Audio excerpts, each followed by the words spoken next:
जब Matt Murdock suit पहन के स्माइल कर दे तो समझ लेना someone is about to get शियर्क से बेहतर कौन जानता होगा। लेकिन डेयरडेविल बॉर्न अगेन के सीजन 2 का टीजर ट्रेलर ड्रॉप हो चुका है और ये मेरे लिए शॉकिंग था। एंड शॉकिंग से मेरा मतलब ये नहीं कि मैं ट्रेलर देख के शॉक हो गया, मैं इसकी टाइमिंग को लेकर शॉक हूं बिकॉज कल सुबह वंडरमैन ड्रॉप होने वाला है। तो ऐसे में डेयरडेविल के टीजर ट्रेलर को ड्रॉप कर देना वाज बेसिकली मार्वल सेइंग कि तुम वंडरमैन देखने से पहले उसको भूल जाओ, ये रहा डेयरडेविल। बट एनीवे, जब वंडरमैन कल आएगा तो उसके ऊपर भी बात करी जाएगी। फिलहाल के लिए अगर हम डेयरडेविल बॉर्न अगेन के सीजन 2 से शुरू करें, जो ओपन होता है केरन और मैट के साथ में, and they both are looking happy together, at least मतलब डांस कर रहे हैं, एक दूसरे के साथ में है।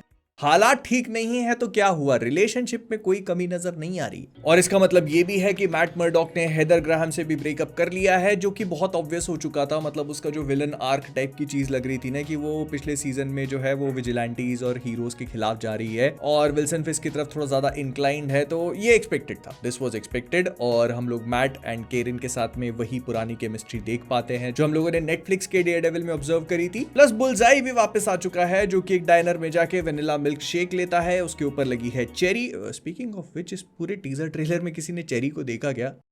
भाई पॉइंट एक्स्ट्रा निपटा तो नहीं दिया, मतलब क्या इसका और क्या ही मतलब हो सकता है? या तो इस डाइनर की वेट्रेस को पसंद कर लिया होगा, उसको स्टॉक करने गया है, या फिर चेरी का काम डाल चुका है भाई ये। फिर इसके बाद हमको विल्सन फिस्क की AVTF anti vigilante task force जो है उनकी यूनिफॉर्म्स देखने को मिलती हैं, और वो फिजिकली अब एक बहुत बड़ी एंटिटी बन चुकी है, समझ में आ रहा है। जो कि सीजन 1 में शुरू हुआ था पुलिस वालों के एक छोटे ग्रुप के साथ में, अब वो एक प्रॉपर टास्क फोर्स का रूप ले चुकी है, और ये इस पूरे सीजन के मेन विलन्स होंगे। मतलब यही सारे कांड करेंगे जिस वजह से मैट मर्डॉक की लाइफ में बहुत बड़े बड़े चेंजेस आ चुके हैं। प्लस अगर तुम यहाँ पे नोटिस करोगे तो इनकी यूनिफॉर्म पे वही पनिशर वाला लोगो बना हुआ है जो उन्होंने सीजन 1 में यूज करना शुरू किया था, and definitely Frank is not going to be happy about it. फिर हम मैट और केरन को डांस करता हुआ देखते हैं, और पहले मुझे लगा था कि ये सीन काफी इंटरेस्टिंग है क्योंकि इसके तुरंत ही बाद हमें कुछ ऐसा दिखाई देता है कि मतलब मैट खुश नहीं है, उसको कानों में बहुत तेज आवाज सुनाई दे रही है और इस वजह से वो पूरी तरह से अपने सेंसेस को खो चुका है। And at first I thought कि ये बहुत ही इंटरेस्टिंग मोमेंट बिल्ड कर सकते हैं अगर इस टाइम पर ये हमें वो स्नैप वाली चीज दिखा दे। मतलब ये वाला सीन 2018 का हो सकता है, और मैट यहाँ पर केरन के साथ डांस कर रहा है, और इसी मोमेंट पे थैनोस ने अपनी चुटकी बजा दी जिस वजह से एक साथ बहुत सारे लोग मर गए, और मैट इस मोमेंट पे इसी चीज को फील कर रहा है बिकॉज हमको पता है कि थैनोस की चुटकी में वो वाइप नहीं हुआ था। लेकिन फिर मैंने सोचा कि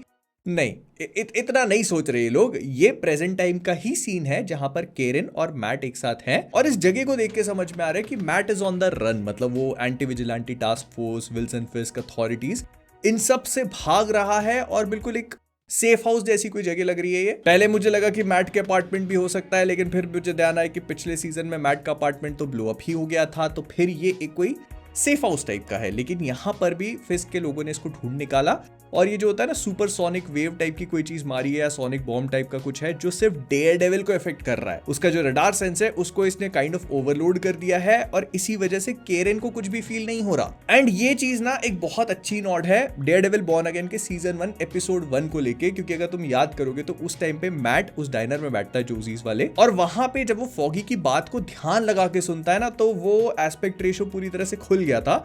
मतलब वहां पर उसको अपने सेंसेस थोड़े और शार्प करने पड़े थे फॉगी की बात को सुनने के लिए। लेकिन यहां पर अब उसके सेंसेस ओवरलोड हो चुके हैं, तो एस्पेक्ट रेशियो एकदम श्रिंक हो गया है, जैसे वो अपने सेंसेस को बंद करने की कोशिश कर रहा है। एक काफी बढ़िया detail, I liked it. And ये जो मैट और केरन के पूरे भागने वाली चीज है ना, ये इस पोस्टर वाले सीन से भी कंफर्म हो जाती है, जहां पर मैट मर्डॉक इज मिसिंग बताया जा रहा है, और अगर तुम ध्यान से देखोगे तो उसमें लिखा हुआ है लास्ट सीन। मतलब इसको आखिरी बार जब देखा गया था वो विल्सन फिस्क के गाला के टाइम पे था, जब इसने उसके लिए गोली खाई थी ना, तो यहाँ पर वो बुलेट, विल्सन फिस्क, गाला, ये सारे शब्द मेंशन्ड है।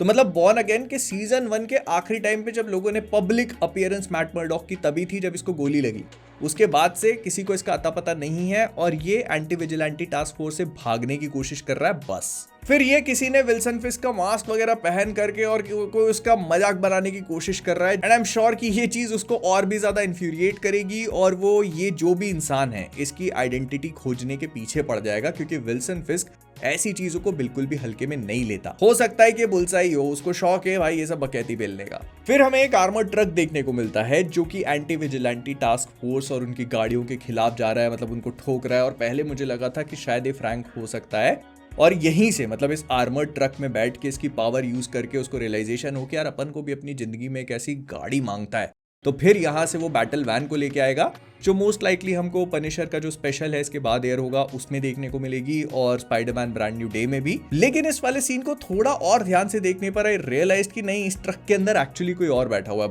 मतलब हमारे जॉन बर्नथाल का स्टंट डबल हो, लेकिन इस बात के चांसेस थोड़े कम है, मे बी पनिशर हो या फिर कोई और कैरेक्टर। फिर ये चर्च में कोई एक्शन सीक्वेंस है जहां पर मैट किसी को पेलेगा बहुत बुरी तरह से और उसको खुद भी चोट वोट लगी हुई है जब एंट्री होती है जेसिका जोन्स की, जो उसको कहती है कि भाई देख मैं तेरे को उठाऊंगी नहीं। एंड ये वही सेम ब्रोसिस एनर्जी है जो हम लोगों ने डिफेंडर्स में देखी थी, मतलब they had this thing going on जो एक काफी हेल्दी बैंटर सा फील होता है। तो यहां पर भी आई फेल्ट गुड कि ये उसी चीज को कैरी फॉरवर्ड कर रहे हैं एज इफ ये नेटफ्लिक्स के उसी यूनिवर्स का पार्ट है। और फिर ये वाला सीन बहुत इंटरेस्टिंग है, मैं इसको एक्चुअली शो में देखने के लिए एक्साइटेड हूं क्योंकि यहां पर हमको मैट देखने को मिलता है जो अपने डेयरडेविल सूट में है, जो पूरी तरह से ब्लैक कलर का है और वो अपना बिली क्लब फेंकता है। बिली क्लब के ऊपर एक ऐसा ट्रैकिंग शॉट यूज किया गया है जो उसको ट्रैक करते करते एक सामने एवीटीएफ वाले के मुंह पे लगता है, उसकी नाक वाक से खून निकल आता है। तो हो सकता है कि ये लोग इसको टीवीएमए वाली रेटिंग लेके चले जो हम लोगों ने पिछले सीजन के साथ में भी देखी थी। लेकिन एक बहुत ही हल्की सी डिटेल जो मैंने नोटिस करी वो ये थी कि सिर्फ मैट का सूट ब्लैक नहीं हुआ है, उसके बिली क्लब्स को भी ब्लैक कर दिया गया है जो रेड कलर के होते हैं। सो ये मतलब अच्छा they are going deep into it. Plus अगर तुम इस पूरी लोकेशन को नोटिस करोगे ना तो ये वही सेम जगह है जहां पर हमने सीजन 1 में फ्रैंक को ट्रैप होते हुए देखा था। मतलब ये विजिलेंटी टास्क फोर्स का वो प्रिजन टाइप का है जहां पर इन लोगों ने बड़े बड़े लोगों को कैद करके रखा है। तो मोस्ट लाइकली यहां पर मैट और जेसिका आएंगे फ्रैंक को छुड़ाने के लिए। एंड क्योंकि ये एक छोटा काम नहीं है, तुम एक बहुत बड़े हेडक्वार्टर में घुस रहे हो जिसको काफी सारे हाईली ट्रेन्ड लोग गार्ड करके खड़े हुए हैं, तो it must not be easy. इसी वजह से मैट को दूसरे लोगों की मदद की जरूरत भी पड़ेगी और यहीं पर वो एक बंदे से हाथ भी मिलाता है जो मुझे लगता है कि बुलजाई होगा। I know it sounds weird, लेकिन ऐसी सिचुएशन में बुलजाई के लिए भी जीना मुश्किल है, मैट के लिए भी जीना मुश्किल है, जितने भी विजिलेंटीज हैं उनके लिए जीना मुश्किल है। प्लस उनको फ्रैंक कैसल और उसी के जैसे जो दूसरे सुपर हीरो विजिलेंटीज हैं जिनको कैद करके रखा हुआ है उनको भी बचाना है। तो मे बी वही होता है ना, दुश्मन का दुश्मन अपना दोस्त होता है, तो इसी वजह से लोग टीम अप कर लें। एंड इस वाले शॉट में केरन भी काफी बढ़िया सी लेदर टाइप की जैकेट में है जो जेसिका जोन्स वाली फील दे रही है और इस टीजर में हम उसको मैट के साथ ट्रेन करता हुआ भी देखते हैं, तो हो सकता है कि वो भी कुछ मुक्के उक्के चलाए यहाँ पे। प्लस इसके पीछे अगर तुम मैट को नोटिस करो तो हालांकि उसका सूट है तो ब्लैक कलर का, लेकिन उसमें थोड़े थोड़े रेड कलर के हिंट्स और स्ट्रीक्स नजर आ रहे हैं और ये ना कंसिस्टेंट भी नहीं है। मतलब कुछ सीन्स में ये कम है, फिर इसके बाद तुम थोड़े अगले वाले सीन्स में देखोगे तो वो थोड़े ज्यादा फील होते हैं। तो मुझे ऐसा लगता है कि मैट का ये रेड वाला ही सूट है जो हमने सीजन 1 में देखा था, बस उसने इसको ब्लैक पेंट कर लिया है। मतलब ये जो पूरा ब्लैक सूट तुम देख रहे हो ना, जैसे जैसे सीजन 2 प्रोग्रेस करता जाएगा इसका ब्लैक कलर छूटेगा और रेड कलर निकल के आएगा और फिनाले तक ये पूरा रेड हो जाएगा, जिसका मतलब ये है कि डेयरडेविल इज बैक बेबी। और यही सेम चीज मोस्ट लाइकली ये लोग इसके लोगोज में, इसके इंट्रो वगैरह में भी करेंगे। मतलब वो स्टार्ट ब्लैक से करेंगे फिर उसको धीरे धीरे करके वापस रेड पे लेके जाएंगे। एंड आई गेस ये चीज होना भी सही है क्योंकि डेयरडेविल जो है ना वो अपना ब्लैक सूट ऐसे हल्के में नहीं पहन लेता। ये कॉमिक बुक्स में काफी ज्यादा सिग्निफिकेंट सूट है। इसको डेयरडेविल तब पहनता है जब शैडोलैंड वाली स्टोरी लाइन होती है और उसमें ना डेयरडेविल हीरो नहीं होता। वो जो नेटफ्लिक्स के सीजन 2 में तुमने हैंड निंजा देखे थे ना, तो उनकी पूरी क्लैन का लीडर बन जाता है ये। वो जो ऐसे करके बैठा हुआ था ना एक बंदा जिसके बारे में कुछ बताया नहीं गया, तो वो इनका लीडर बीस्ट, मतलब एक कॉस्मिक एंटिटी मान सकते हो, ऐसी चीज है जो कि डेयरडेविल के अंदर पहुंच जाती है और फिर वो इन निंजास को लीड करता है और पूरे के पूरे हेल्स किचन को डोमिनेट कर लेता है, and not in a good way. तो उस टाइम पर ये ब्लैक सूट पहनता है जिसको शैडोलैंड सूट भी कहा जाता है कॉमिक बुक्स में। And I want this to happen, मतलब ये डेयरडेविल शो में लाइव एक्शन में मैं देखना चाहता हूं।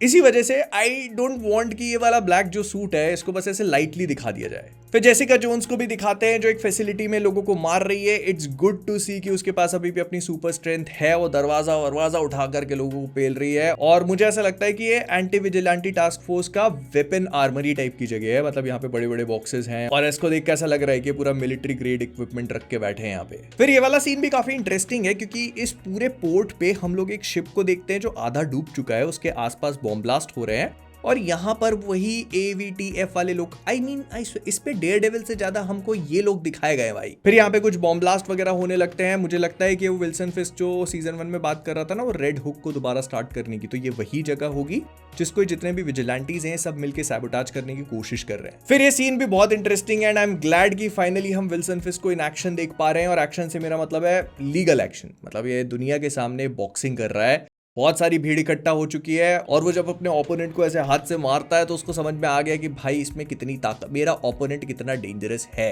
हो सकता है कि फिस्ट के सामने इलेक्शंस में खड़े होने वाला कंटेंडर हो जिसको लाइव पेला जा रहा है। एंड ये चीज बहुत हद तक कॉमिक बुक एक्यूरेट भी है क्योंकि हमको अभी ये चीज तो बता दी गई है कि विल्सन फिस्क फिजिकली कितना स्ट्रांग है, लेकिन इसकी टेक्निकलिटी पे लोग कभी घुसे ही नहीं। तो ये बॉक्सिंग मैच को देख के लग रहा है कि हाँ थोड़ी फील अच्छी आ रही है। कॉमिक बुक्स में भी करता है वो, he has this super human strength going on inside of him और कोई भी उससे पंगा नहीं ले सकता। और वो बॉक्सिंग का भी एक्सपर्ट है, मार्शल आर्ट्स वगैरह भी आते हैं उसको, तो वो बहुत सारी मल्टीपल चीजें जानता है बंदा। और जहां पर कुछ लोग विल्सन फिस्क के इस एंटी विजिलेंटी टास्क फोर्स वाली इनिशिएटिव को लेकर काफी खुश हैं, वहीं पर बहुत सारे लोग हैं जो उसको सपोर्ट नहीं कर रहे, उसके टाउन हॉल के बाहर खड़े होकर नारेबाजी कर रहे हैं। और यहाँ पे एक अच्छा ईस्टर एग लगा मुझे, city without fear is representing Daredevil, man without fear, जिसको कॉमिक बुक्स में कहा जाता है। So this is really good, लेकिन इनका कोई मतलब नहीं होगा क्योंकि विल्सन फिस्क को घंटा फर्क ही नहीं पड़ता। और तुम नोटिस करो यहाँ पर एक पोस्टर पे किसी की फोटो लगी है और लिखा हुआ है मिसिंग। इसका मतलब ये है कि बहुत सारे लोग गायब भी हो रहे हैं और गायब होकर कहाँ जा रहे हैं, उसी फैसिलिटी में, वो जो पिंजरे जहां पर फ्रैंक को बंद किया हुआ है ना, इसको भी वहीं पर बंद किया होगा। या फिर दूसरी पॉसिबिलिटी ये है कि निपटा दिया। वो शॉट दिखाते हैं ना जब फिस्क के चमचे डिक्की खोलते हैं और उसमें दिखाते हैं कि 100 लगेगी या शवल, तो it is a possibility, I don't know. फिर फॉगी की एक झलक देखने को मिलती है और इसको देखकर मैंने कहा भाई वापस आ गया। Then I noticed his hair जो कि लंबे हैं, और लास्ट टाइम हमने जब फॉगी को देखा था तो उसके बाल छोटे थे। मोस्ट लाइकली फ्लैशबैक सीक्वेंस होगी, लेकिन ऐसा भी हो सकता है कि फॉगी इतने टाइम से जिंदा है। वो मतलब मैट ने जब उसको मरते हुए देखा था तब उसके बाल छोटे थे, फिर इतने लंबे टाइम तक उसको कहीं पे बंद करके रखा गया या किसी सेफ फैसिलिटी में वो रहा, जिस वजह से उसने एक बार फिर से बाल बढ़ा लिए। बट हाईली लाइकली कि फ्लैशबैक सीक्वेंस होगी। इसका मतलब ये नहीं कि फॉगी जिंदा नहीं है। बहुत सोच समझ के इस सीन को इस टीजर में डाला है भाई। और बस फिर ये टीजर ट्रेलर खत्म होता है डेयरडेविल की जोजीज बार में फाइट के साथ, जहां पर वो एवीटीएफ के एजेंट घुस आए हैं। सीजन 1 में डेयरडेविल ने यहीं पर अपने दोस्तों के साथ मीटिंग करी थी कि अब हम इनका सामना करेंगे, और अब यहीं पे रेड पड़ गई है। तो बस डेयरडेविल इनको मारेगा और फिर जब उसको बंदूक दिखेगी तो वो उठा लेगा, जो कि बहुत अनलाइक डेयरडेविल है। लेकिन लाइक आई सेड, जब डेयरडेविल बंदूक उठा के मुस्कुरा दे अपने सूट में तो you know someone is about to get fucked. तो ये था डेयरडेविल बॉर्न अगेन के सीजन 2 का trailer breakdown. I was not expecting this to drop so early. मुझे लग रहा था कि थोड़ा टाइम होगा, लेकिन फिर मैंने नोटिस किया कि लिखा हुआ है टीजर ट्रेलर। ये प्रॉपर ट्रेलर नहीं है, जिसका मतलब ये है कि वंडर मैन और थोड़े टाइम बाद प्रोबेबली सुपर बोल एंड एवरीथिंग, उसके बाद ये लोग एक प्रॉपर ट्रेलर ड्रॉप करेंगे जहां पर हमको और डिटेल्स देखने को मिलेंगी। फिलहाल के लिए मुझे टीजर ट्रेलर के हिसाब से ठीक ही लगा। इसकी टोन वही सीजन 1 वाली है, बट आई होप कि ये उतना ज्यादा फ्रैंकेनस्टाइन मॉन्स्टर जैसा ना फील हो, मतलब टुकड़े टुकड़ों में जैसे इसको बनाया गया है। एक कोहेसिव स्टोरी लाइन मैं देखना चाहता हूं, जो कि होनी भी चाहिए, क्योंकि सीजन 1 के साथ कुछ अलग कांड थे। उन लोगों ने ऑलरेडी शूट कर लिया था, फिर बहुत सारे रीशूट्स हुए, और that is why we got what we got. लेकिन सीजन 2 के साथ कहानी कुछ और है, इसको प्रॉपर स्ट्रक्चर में लिखा गया है, और ये बात इस टीजर को देख के समझ में भी आ जाती है। एंड भले टीजर में हमें मैट कोर्ट केस लड़ता हुआ ना दिखाओ, लेकिन इसका मतलब ये नहीं कि वो ठुकाई नहीं करेगा। तुम बताना तुम्हें कैसा लगा। मिलता हूं अगले वाले में। Like, subscribe, Tata.